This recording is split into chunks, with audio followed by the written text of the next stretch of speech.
Meeting for Tuesday, June 21st, 2022. We'll begin with a roll call. Start with my left, Gary Israel. Eric Peterson. Marla Canfield. Kirsten Barnes. Thank you. Agenda item number 3 are the minutes from the April 19th Planning Commission and Board of Zoning Appeals meeting. If there's any conversation, now's the time. Otherwise, I'll entertain a motion to approve the minutes as written.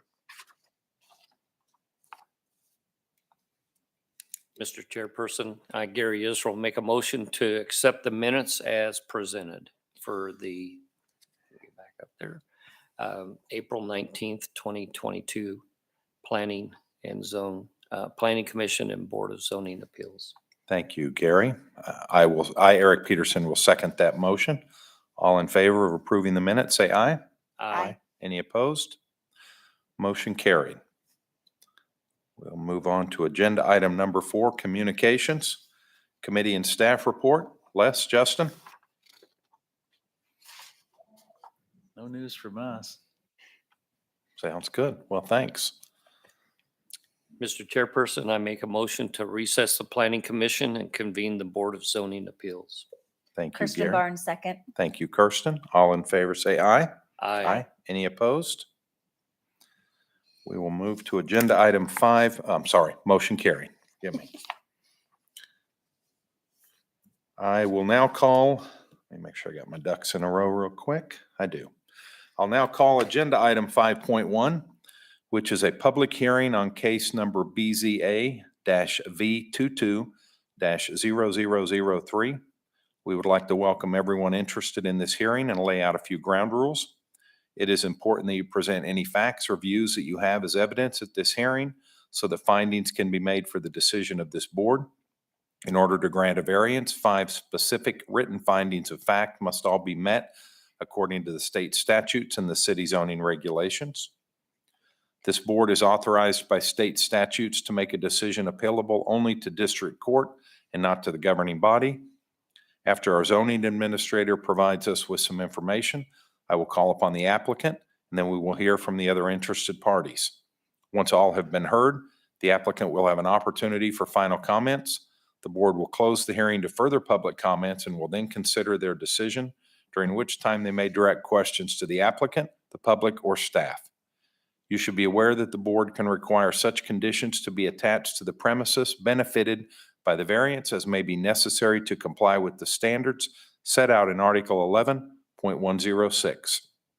These are to reduce any potentially injurious effect of such variance upon other property in the neighborhood and to carry out the general purpose and intent of these regulations. Failure to comply with any of the conditions attached to a zoning permit for a variance shall constitute a violation of the regulations. You should also be fully aware that if the applicant chooses to describe various features of their development plans, the city can only enforce those provisions which are covered in zoning and other city codes. Anyone wishing to speak must be recognized by the chairperson and give their name and address. Please use the podium and speak clearly so that your comments can be recorded for inclusion into our minutes. Before we proceed with the hearing, I'll ask the commission members if any of them intend to disqualify themselves from participating in this case because they or a relative own property in the area of notification or have conflicts of interest. No. Hearing none, we'll move on to notification. Official notice for this hearing was published on the City of Andover Municipal website on May 27th, 2022, and notices were mailed to the applicant and 15 real property owners of record in the area of notification on May 30th, 2022. The record shows that at least 20 days have elapsed between the publication and mailing dates and the hearing date. Unless there is evidence to the contrary from anyone present, I will declare that proper notification has been given. Although we do not encourage such communications, I will ask the board if any of them have received any ex parte, verbal or written communications prior to this hearing, which they would like to share. No. No. Hearing none, I will now call on the city's zoning administrator to provide us with a report on the case. Mr. Chairman, this is kind of the run-of-the-mill of variances that we hear from time to time regarding accessory structures. The applicant in this case wants to build a pool house in his backyard adjacent to his existing pool. And he'd like to build a pool house that's a little bit larger than the 300 square foot maximum that's allowed for that zoning district. There is a subsequent case that you'll hear next to vacate a portion of the easement so that he has enough room on the backside of his pool to build this pool house. But it's a large lot. There are similar size structures in the area. Nothing out of the ordinary. Thank you. Any questions for Les before we move on? No. No. Okay. I now call upon the applicant to make his or her presentation on the request and any response to the zoning administrator's report. I'm here with Tracy, who's going to be building the structure.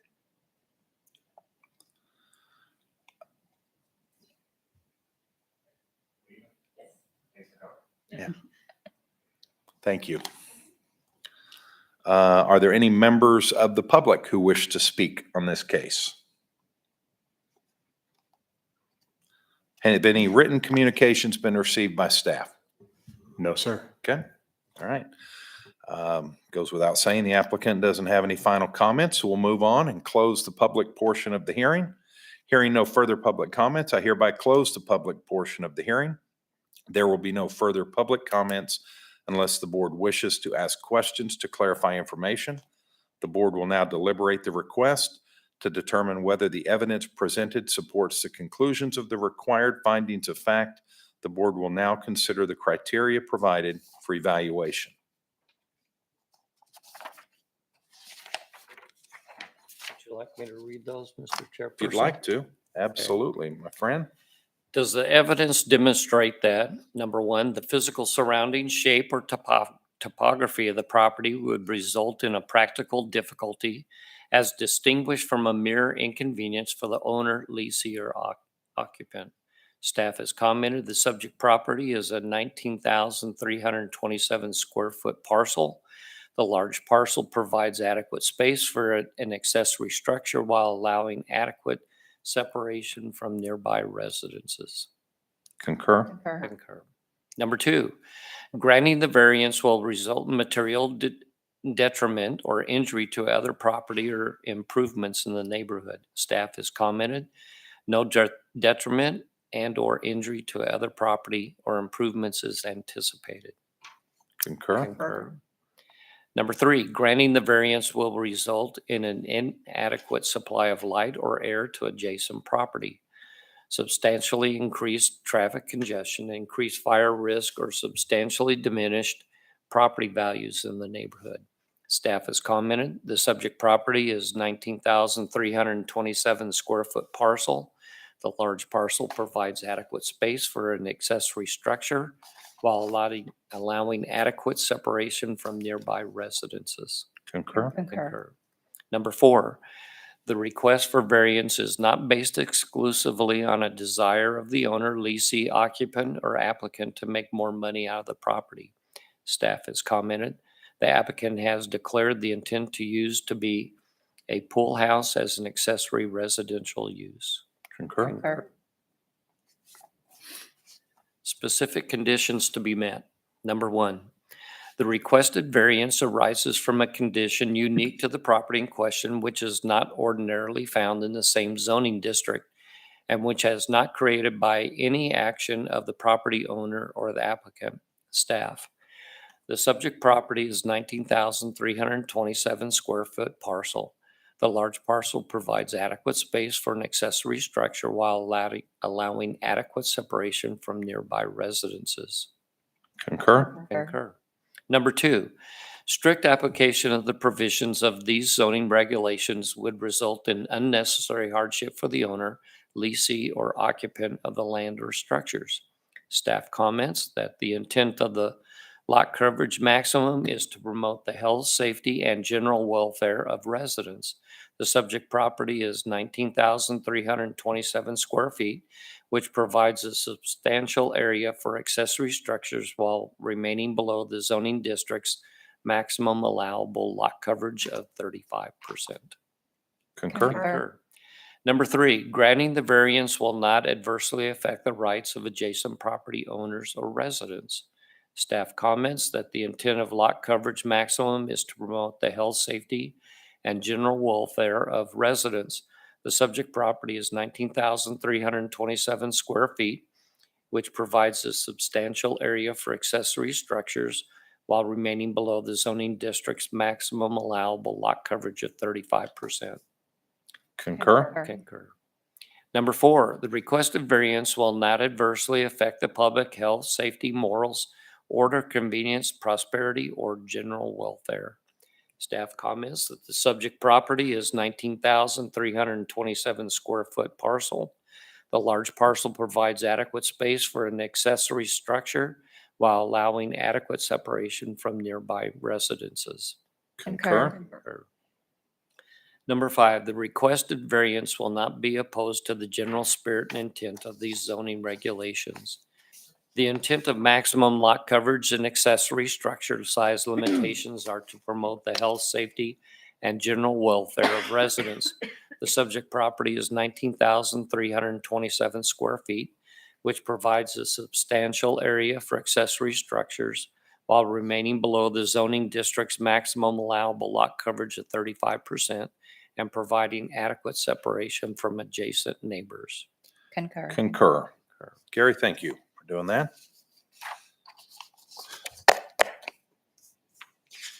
All right, hearing the evidence and the findings of fact, is there a motion to either approve, modify and approve, disapprove, or to table the discussion?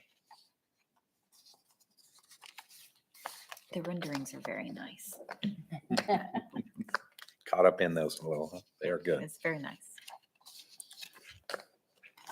Mr. Chairperson, having considered the evidence at the hearing and determined that the findings of fact have been found that support all 5 conditions set out in subsection 11-106.b2 of the zoning regulations and KSA 12-759E, I, Kirsten Barnes, move that the chairperson be authorized to sign a resolution granting the variance for BZA-V22-003. Thank you very much. Motion by Kirsten. Do we have a second? I, Gary Israel, second the motion. Thank you. All in favor say aye. Aye. Any opposed? Motion carried. A resolution will be prepared and made available to the applicant as soon as reasonably possible, but no later than 45 days from the date of this hearing. If anyone is aggrieved by this decision, a further appeal can be made to the district court to determine its reasonableness within 30 days after the resolution is signed and filed with the zoning administrator. Mr. Chairperson, I, Gary Israel, make a motion to adjourn the Board of Zoning Appeals and reconvene the Planning Commission. Thank you, Gary. Do we have a second? I'll second that. Have a second by Marla. All in favor say aye. Aye. Any opposed? We will reconvene the Planning Commission with agenda item number 5.2, vacation petition, 1612 North Shadow Rock Circle, case number Z-VA-22-0001. I will now open the public hearing. And staff, Les, just you guys. Yeah, Okay, fair enough. actually, do you want to roll with this one? And I said, sure. So this is a pretty standard vacation petition. The applicant desires to vacate the rear yard drainage and utility easement, utility easement on the east side of the property there for the purpose of constructing a pool house. And typically during a vacation process, the city notifies all of the utility companies as to whether or not they have any objections for vacating a portion of that property or that easement. And in this case, we heard back from 3 utility providers. Kansas Gas was fine with it. We did receive notification from Evergy that they would like a full legal description of the portion of the easement that's being vacated, which is something that we typically need down the line at the city council stage for the actual vacation order. So that's nothing that we need this evening. And then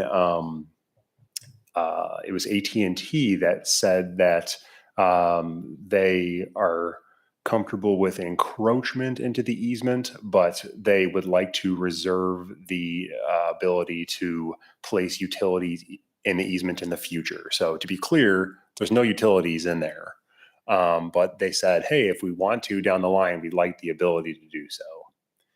So you obviously have the option to still vacate that rear yard utility easement or a portion of that rear yard utility easement, even with the objection or concern of the utility company. So that's part of your consideration tonight. Let me ask a clarifying question. The legal description, for lack of a better word, doesn't matter tonight because it will be required down the road. It'll be on the vacation order form. It's mostly a procedural thing. But what we're concerned with is the standard rear yard a utility easement. And they want to vacate the western 5 feet of that 10-foot utility easement. So very straightforward. Okay. It's just a small portion. You can see from that exhibit that AT&T, Cox, and Evergy have all placed their facilities on the neighboring property. So there are no facilities in this 10-foot easement today. So if we were to vacate the west half of it, there would still be 5 feet of clear space there if any utility wants to come along in the future, in addition to the 10 feet that's on the neighboring property to the east. I'm glad you said that. Thank you. Yeah, when AT&T came in and put fiber optic in our neighborhood, when they did my backyard, I know there's that setback for them. They only used less than 5 feet to put that in there, and they did it all with a ditch witch and never even, they only got in my yard to make connections to the little tower box they had. So 5 feet ought to do them. Ought to do it. Any other questions for staff? No. Does the applicant have any comments on any of that? Okay. There is no public here, so that takes care of whether there's any comments from the public. That hasn't always been the case, so well. I will close the public hearing. Any further discussion? And if not, I'll seek a motion. Mr. Chairperson, I, Gary Israel, make a motion that we approve and recommend that the city council adopt an order vacating the west 5 feet of the rear 10-foot drainage and utility easement on the subject property located at 1612 North Shadow Rock Circle. Thank you, Gary. Do we have a second? Kirsten Barnes, second. Thank you, Kirsten. All in favor, say aye. Aye. Any opposed? Motion carries. So the only thing I'd say about this is living close to that neighborhood and riding through on my bike and everything, I think the pool house will actually give that family a little more privacy, from their neighbors, which will be a nice thing. Yeah. Very good point. Thank you. Okay, item number 5.3, nomination of officers and subdivision committee appointments. Justin? Yeah, sure. The subdivision committee is a committee that meets the second Tuesday of every month. Gary and Marla are well versed. They are the two members that are here this evening that are on that committee. The role of the committee is to review anything related to subdivision, preliminary plats, final plats, things of that nature. Obviously, the subdivision committee makes recommendations to the planning commission. So typically, by the time you've seen that preliminary plat or final plat, they've reviewed it. And we are required annually to basically renew that committee, which consists of 3 members.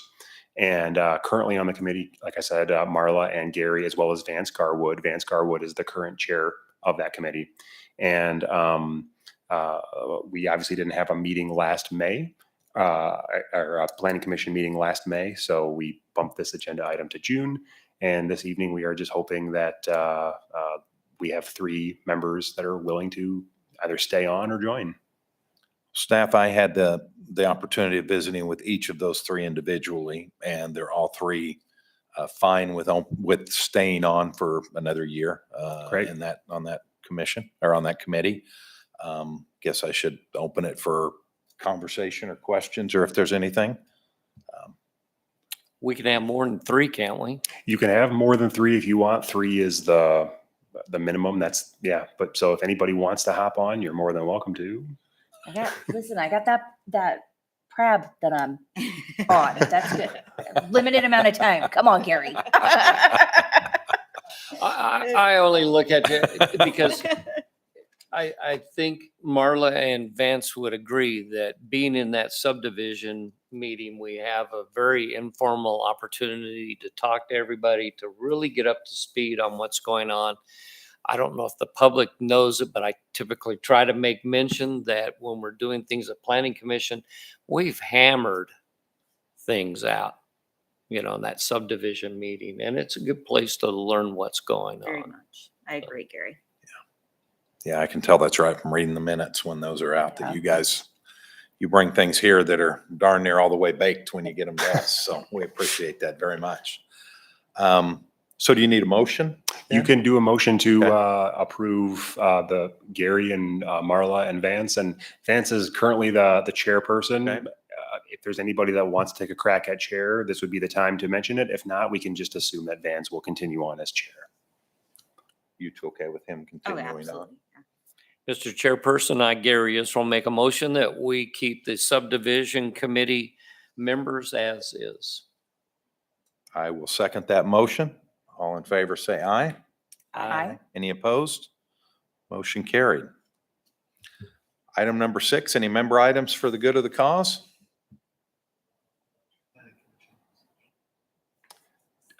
Do we need to do that? Okay. Well, Les brought up a good point. He said that planning commission officers also need to be annually renewed. So your officer positions. So Eric, obviously you're the chairperson. Gary, I think you're officially the secretary. Yep. Would you guys like to continue in those roles? Yeah, I'm fine. Okay. Yeah. Absolutely. I'm So not doing chair. Who's co-chair? No, Vance. Yeah, Vance, Vance is the Yeah. co-chair or vice chair, or however that's put. So we'll go ahead and just same process. Okay, so doing that, am I speaking for people that aren't here before I make that? I don't motion? think so. No, I mean, Okay. we have a quorum, so Okay. I would proceed as normal. Okay, so if I say it wrong, correct me. Yeah. I, Eric Peterson, will make a motion that the planning commission staff remains the same for the next Year? year.